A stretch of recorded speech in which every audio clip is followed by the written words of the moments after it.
Sam and Tate, both afflicted with an otherworldly power, find themselves at odds. Is it demons or angels that possess them? This week, Sam has managed to get the others to safety outside the city, while Tate continues to build his following. I'm your narrator, Chad, and this is episode 20, chapter 24 of No Evil. Let's escape.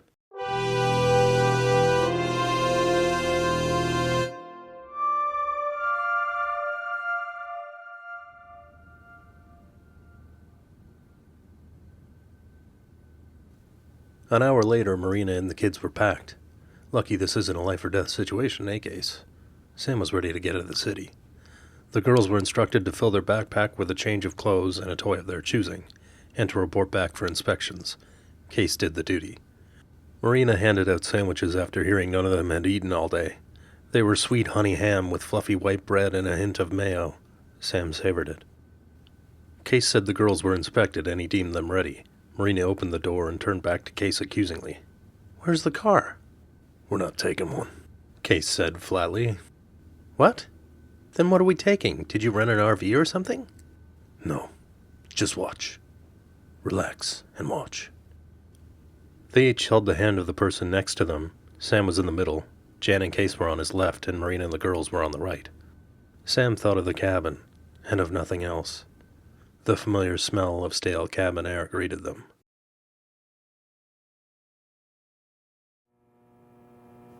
Tate sent the horde on its way. "Find him." "What do you expect them to find? He could be on the moon by now. You should have killed him while you had the chance," Cahir growled in the old way. Tate didn't like it, that tone. It was as if his father had forgotten who was in charge. Tate didn't intend to let him take control. "You said we needed him. You said..." "I know what I said." Tate had no use for that tone. He imagined gripping all the hair on his father's body and pulling. In his mind he could see every strand tugging away from his father's skin, the roots dug in deep, the skin raising and resisting mounds. Cahir suddenly began to writhe and plead. Tate let him. "Please, son.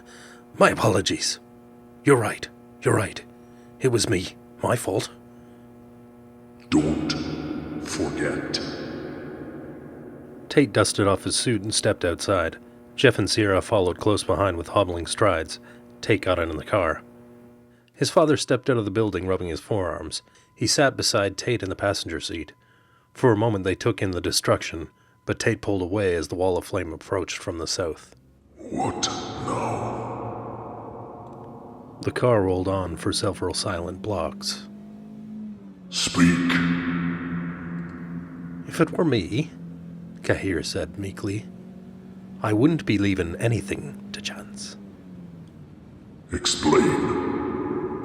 "If there are others, and I think there must be, we should round them up. They could pose a problem for us. What if they, like Munson, don't believe?" "What are you saying?" "You need an army. You have to root out these heathen sons of bitches before they can infect the minds of good people." "How?" "You have to take the good, God-fearing folk and set them apart, you see. You have to judge them yourself."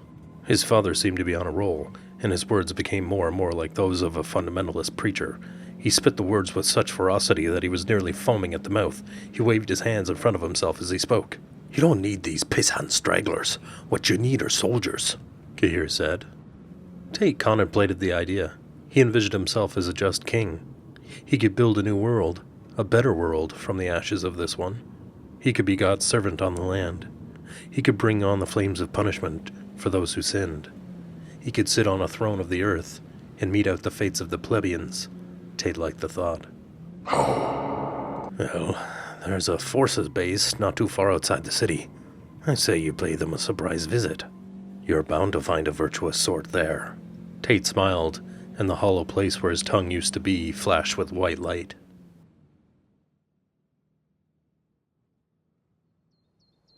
Jan was still crying. That made the rest of them want to. "Daddy, why is she crying?"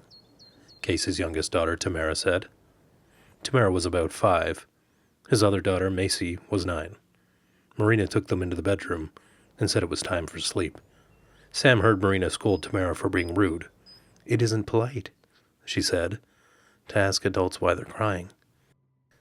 Case looked at the door and then back at Sam. They sat down across from Jan. She looked up to them with eyes worn red from wiping away tears. "I can't believe he's gone," she said. "I'm sorry," said Sam. Case walked around and put an arm around her shoulders. Sam watched this interaction closely. There weren't many times in his life when anyone had ever consoled him, and so he had no idea what to do or say for anyone else. Her pain was heartbreaking, but all Sam wanted to do was flee. He walked to the kitchen where a pot of coffee was brewing on the camp stove.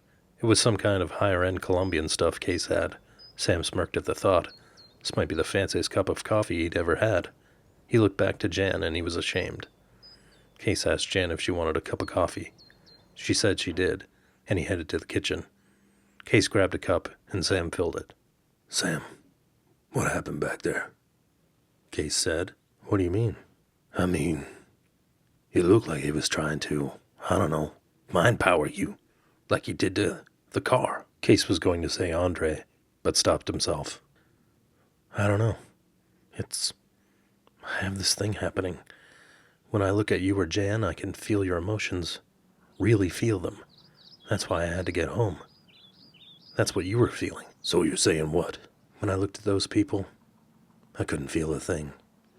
Nothing. From any of them." Sam wasn't sure what that meant, but it wasn't good. He relayed the same thought to Case, and he agreed. There wasn't much talking after that. They all looked haggard. All of them stared into their thoughts. The room was lit with candles. The cabin was equipped with wiring and a generator, but they all agreed it was best to conserve the gas. The candlelight, it turned out, was comforting. One by one they fell asleep. Jan first, then Case, then Sam. Thankfully, there were no dreams. Sam woke to the sound of a phone. It was playing the theme from Benny Hill. Jan scrambled for her bag and rifled through it violently. She found the cell and answered. "Shit," Jan said. Sam said, "What is it?" "Battery's dead. It was my boss." "He really expects you to go in?" "It's a newspaper. If there were an asteroid about to strike, I'd still be expected to file a story. Bummer. I guess that means no playing hooky when the city's burning to the ground. No rest for the wicked." Case appeared from around the corner, and Jan asked to borrow his cell. She called back the number. Marina sat Tamara and Macy at the kitchen table and made them toast and strawberry jam. The slices of bread were cut into fingers. Case sat next to Sam on the couch. They never took their eyes off of Jan. As the phone began to ring, Jan became acutely aware that she was being watched. She excused herself to the bathroom. A voice yipped into the other end brusquely. "What?" "Hello, Peter? It's Jan." "Oh, Jesus, Jan. It's you. Thank God. We thought you and Andre had been caught up in the riots or something. Where are you?" "It's Andre. He's..." She couldn't finish the sentence, but she didn't have to. "Right. I see. I'm sorry. Are you okay, though?" "No." "Well, shit. That's understandable. This whole goddamn city has exploded. We've told most of our people to get out. Just go. I can't believe it." "To go? What?" "Jan, haven't you been keeping track of this? I'm at home now. The Chronicle's gone. It's fucking gone. The whole building went up with half the city.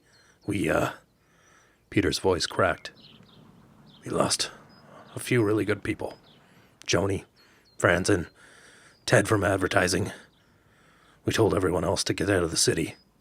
We'll do the best we can from a safe distance." "This is..." "I know. Look, I heard they were bringing in the army any day now. These riots, they're fuck. I've never seen anything like it.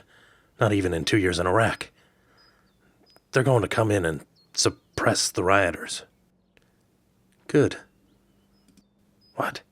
Jan, these are people, citizens. If the army comes in here and kills someone, then I guess this wasn't the country we thought it was." "This riot isn't what you think it is, Peter." Jan hadn't planned to say any of it to Peter. It sounded ludicrous. He'd probably tell her to go make sure she took her meds this morning. Peter wasn't one to mince words. "What do you mean? Is it political? So far as we've been able to gather, it started outside a bar. No one has much else on the reasons why. It's none of the usual reasons. None of the realistic ones. They're being controlled, Peter. Controlled? Like, someone is telling people to burn the city, to murder people? Do you mean like radicalization? No. They're being controlled. I'm not reading your brainwave here, Jan. There's that, hoax that's going around from the Munson story. Don't think I'm joking when I tell you this. I'm not fucking around. This isn't a gag. Okay, you've got my attention. Peter, they're being controlled like robots. But they're dead. Robot zombies. Jan, have you taken your medication today? Fuck. Peter, this is serious. Andre is dead. He's dead. And I'm glad there's nothing left to become one of them. I'm sorry, but... No, I'm sorry. I'm upset and I know how crazy it sounds. Well, maybe a couple days ago something like that would have been completely out of the realm. But I did see this video. That Munson character, the one who killed the cops, he disappeared on camera. Andre shot that video. Huh? That's a story for another time. Look, I have to go. Thanks for checking in. Yeah, no problem. If you need anything, call this number. Me and a few others from the Chronicle have set up a makeshift office at the Super 8 off the highway outside of town. You know it? Yeah, I know it. Meet us there if you want. We'll keep working on this story until it's done. If not, take all the time you need. Thanks, Peter. Bye. As Jan closed the bathroom door, Case got up. He went to the kitchen and snaked a finger of toast and jam from Macy. Sam still wanted to go. Things in the city were falling apart. Some Bible-thumping lunatic wanted his head. He had nobody. There were plenty of reasons to run, and none to stay put. Sam got up from the couch and moved to the window. In the daylight, he could see the entire camp. On the right side was a one-dirt lane access road. Tall trees towered over the entire spread and lined the road at least 2 or 3 kilometers on both sides. On the left was an outhouse, used before Case had a well drilled, and directly ahead of him was the dock. The cabin was about a half a kilometer from a semi-private lake shared by about 6 others who owned property around it. Case invested a pretty penny in this place. Sam didn't realize it, or maybe he didn't want to admit it, but beneath the windowsill was a bottle of scotch and an assortment of tumblers. He picked up the bottle and wiped off a coating of dust. "You don't need that," Case said from behind him. "I know," said Sam. He put it down immediately, like a child caught with matches. "Come on, let's go check out the lake. Never been here in winter." Yeah, sure. They bundled up tightly. Case reached into the closet and pulled out 2 pairs of snowshoes. Sam gave him a questioning look. "We really gonna need those?" "Come on, city boy. Up here in the country we get this thing called snow." "Case, you've never lived outside of the city." "All right, I've never had a chance to use them. Indulge me." The snow was scarcely 3 inches deep, but they trotted out to the dock wearing snowshoes. Sam stumbled a few times, but managed to make it all the way to the dock without falling down. Case said, "How deep do you think this ice is?" "Shit, it's been close to 10 below the last few weeks. Should be at least a foot, I think. At least. You have any sticks or skates here? We can get a game going." "No. I should, though. I should." Sam could feel Case struggling with his words. "Hey, I know the last while has been rough for you. Especially the last few days." "Has been for all of us, man." "Yeah, but I just want to tell you. Stay strong. You don't need the booze." "Case, I'm not an alcoholic. I was hooked on sleeping pills, but I'm not an alcoholic." "You drank every day." "Not for a long time. Let's not get into this." Marina appeared at the front door of the cabin and called out to them. She was in tears, bawling inconsolably. "Marina? What is it?" Case threw off the snowshoes and ran to the door. Marina wrapped her arms around him. "My parents, they're gone." "What? How? I thought they were in Florida." "They got back today, but the plane, it was overrun as soon as it landed. Nobody got out." Sam caught up to them and heard something about a plane. He followed them inside, and the news was on Case's portable TV again. Images shot from a helicopter flashed across the screen. The plane was edging to the terminal. A crowd of thousands of the dead pushed through a tall security fence. The camera panned as they flooded into the airport. They carried knives and bats and machetes, and all too quickly they tore through the belly of the plane. They wrenched on the engines and climbed on the wings. In the aerial footage, Sam could see fuel spilling. Then one of the dead ran in with a torch and ignited everything. Jan was in the kitchen playing Uno with the girls. They saw their mother crying and began to cry themselves. Jan tried her best to keep them together, but they rushed to their parents.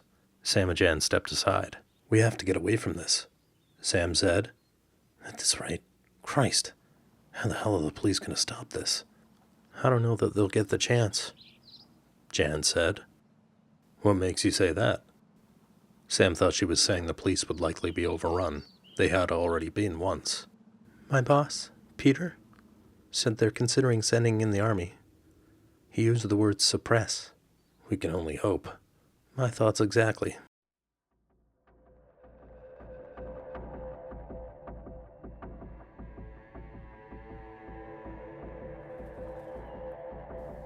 That's all for episode 20, chapter 24 of No Evil. If you're enjoying the podcast, let us know what you think in the comments. Give us a like, a share, a fresh wax with Nair. Do all the social media things. Become an escapist by subscribing and clicking the bell. And you know what else you could do? You could take a peek at a pike while pestering Peter to pay Paul and put pants on a pickerel for a poignant play about Professor Plum slowly poking a porterhouse. Or you could watch Avescapes. Those are the two and only options. Thanks for listening, and we'll see you at the next escape.